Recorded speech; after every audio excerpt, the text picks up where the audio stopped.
السلام علیکم ورحمۃ اللہ۔ اعظم علی بھائی فرام مرکز مکہ مدینہ، آپ کا سوال ہے، ایک شخص کا ہاتھ شل ہو گیا، مطلب فالج زدہ ہو گیا، اور وہ شخص اپنے ہاتھ سے اپاہج ہو گیا، اس کے ہاتھ نے کام کرنا چھوڑ دیا پیارے نبی صلی اللہ علیہ وسلم کی مخالفت کی وجہ سے۔ جی ہاں، حضرت سلمہ بن اکوع رضی اللہ تعالی عنہ راوی ہیں، ایک آدمی نبی صلی اللہ علیہ وسلم کے پاس بائیں ہاتھ سے کھانا کھا رہا تھا۔ آپ صلی اللہ علیہ وسلم کے سامنے ہی اس نے اپنے الٹے ہاتھ سے لیفٹ ہینڈ سے کھانا کھانا شروع کیا، تو پیارے نبی علیہ الصلوۃ والسلام نے اسے کہا کہ سیدھے ہاتھ سے کھاؤ، دائیں ہاتھ کے ساتھ کھاؤ۔ وہ شخص کہنے لگا کہ میں طاقت نہیں رکھتا۔ آپ صلی اللہ علیہ وسلم نے فرمایا تم طاقت نہیں رکھو گے، اور اس شخص نے اس کو تکبر نہیں اس بات سے روکا، تو اس کے بعد حقیقتاً اس کے بعد اس کا دایاں ہاتھ اپنے منہ کی طرف نہیں جاتا تھا۔ پہلے تو اس نے تکبر کے مارے اس طرح کہہ دیا، یعنی آپ صلی اللہ علیہ وسلم کی تعلیم کو اور آپ کے فرمان کو اور آپ جو بات سکھا رہے تھے اسے ریجیکٹ کر دیا اور ماننے سے انکاری ہوا۔ تو پھر حقیقتاً ایسا ہوا کہ یہ شخص اپنا سیدھا ہاتھ اپنے منہ کی طرف نہیں اٹھا سکتا تھا۔ صحیح مسلم کتاب الاشربہ باب آداب الطعام والشراب، حدیث نمبر 2021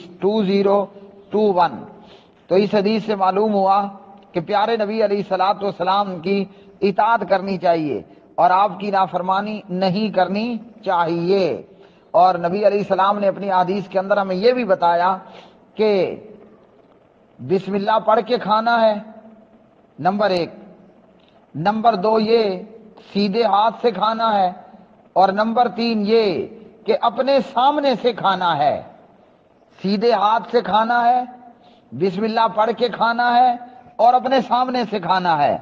تو اسی طرح نبی علیہ الصلوۃ والسلام نے اس شخص کو بھی کہا کہ جو اپنے بائیں ہاتھ سے کھا رہا تھا، تو اس نے تکبر مارے کہہ دیا کہ میں سیدھے ہاتھ سے کھانے کی طاقت نہیں رکھتا ہوں، تو حقیقتاً پھر اس پر یہ وبال پڑا، یہ عذاب آیا کہ پیارے نبی علیہ الصلوۃ والسلام کی مخالفت اور آپ کی نافرمانی کی وجہ سے وہ پھر اس کا دایاں ہاتھ وہ اپنے سیدھے ہاتھ کو منہ کی طرف نہیں اٹھا سکا۔ تو یہ ایک نافرمانی پر اتنا بڑا وبال ہے۔ تو جو مسلمان نبی علیہ السلام کی سینکڑوں دفعہ حدیث سننے کے بعد لوگوں تم داڑیاں مونڈ ڈالتے ہو، تمہارا کیا بنے گا؟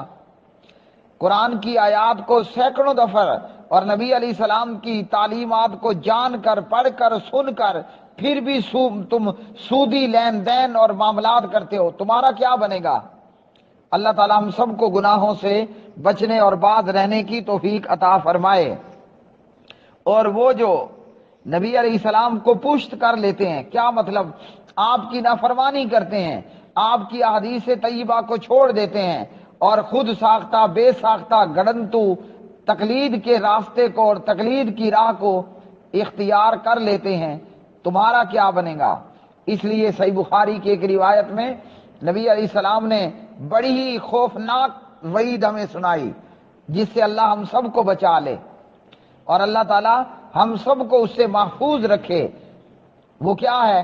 کل امتی یدخلون الجنت الا من ابا، ساری کی ساری امت جنت جائے گی سوائے اس کے کہ جس نے انکار کیا۔ قیل یا رسول اللہ صلی اللہ علیہ وسلم من یابا، پوچھا گیا انکار کون کرے گا؟ آپ نے فرمایا من اطاعنی داخل الجنہ، جس نے میری اطاعت کی وہ جنت میں داخل ہو گیا، ومن عصانی فقد ابا، اور جس نے میری نافرمانی کی اس نے یقیناً انکار کیا۔ تو پیارے نبی کی ایک بات نہ ماننے پر، حالانکہ وہ بات کیا تھی کہ سیدھے ہاتھ سے کھاؤ، ایک بات نہ ماننے پر اگر ہاتھ شل ہو گیا تو آپ صلی اللہ علیہ وسلم کی ٹوٹل نافرمانی کرنا، تقلید کی بدبودار اور پرخار راہ کو اختیار کرتے ہوئے کتنا بڑا وبال پڑے گا اور کتنا بڑا عذاب پڑے گا اور کتنا بندہ دھتکارا ہوا، اور اللہ سبحانہ و تعالیٰ کے ہاں اسے کتنا بڑا ناپسندیدہ درجہ ملے گا، ناپسندیدہ۔ کبھی سوچے ہم نے؟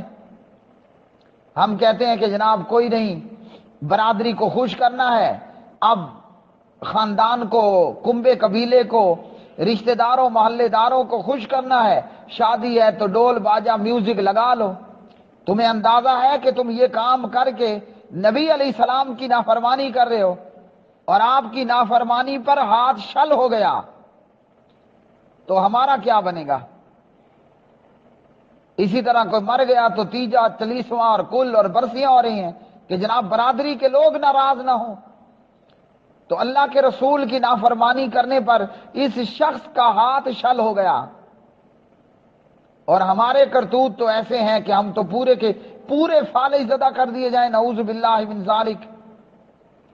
اس لیے مجھے، آپ کو، ہم سب کو چاہیے کہ آپ صلی اللہ علیہ وسلم کی نافرمانی سے اپنے آپ کو بچائیں۔ اگر ابو حنیفہ صاحب کی مخالفت ہوتی ہے، امام مالک کی، امام احمد کی، امام شافعی کی رحمت اللہ علیہ مخالفت ہوتی ہے، کوئی پرواہ نہیں۔ پرواہ کی بات یہ ہے کہ پیارے نبی علیہ السلام کی مخالفت نہ ہو۔